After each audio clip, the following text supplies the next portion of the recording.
I just want to be very clear on this. You're in touch with the incoming administration about Gaza, and we know that you're aligned on that. Are you aligned on Ukraine? My intent and my focus, as I said, is to make sure that I hand off the strongest possible hand for them to play. And I think that's in the interest of the country and in the interest of the administration. I want to make sure that my successor, Senator Rubio, is able to hit the ground running, because the world doesn't stop just because we're in the midst of a political transition. It keeps going. Look, these are very hard decisions, and I fully both understand that and respect that. But, for example, getting younger people into the fight, we think, many of us think, is necessary. Right now, 18 to 25-year-olds are not in the fight.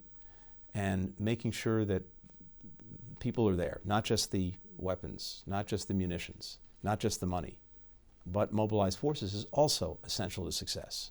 Over the weekend, there were talks in Cairo about this ceasefire. What can you tell us about the U.S. involvement? What's next? Is there going to be any yourself or other U.S. officials traveling to the region? All I can tell you is we're intensely focused on this, very much engaged. But beyond that, I can't and won't say, because we're focused on doing everything we can, pursuing every avenue that we can to finally conclude an agreement. Do you leave the administration with a clear conscience that you have done absolutely everything in your power to stop the killing? Others will have to judge the legacy of the administration, my own legacy. Right now, what I'm focused on is using every minute that I have left in this job to try to bring an end to that conflict, to try to bring an end to the suffering of people. And when I see, and as I've seen from almost day one, the horrors that so many innocent people have been suffering, caught in this crossfire that Hamas initiated, a conflict that they didn't start and are powerless to end, it's absolutely gut-wrenching.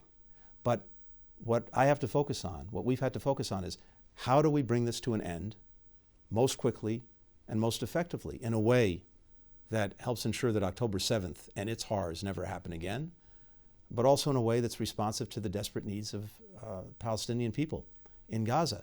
That's my entire focus. There will be time, maybe a lot of time, after the end of this administration, for people to judge what we did, whether we did right, whether we did wrong, whether we could have done better, whether we could have done differently.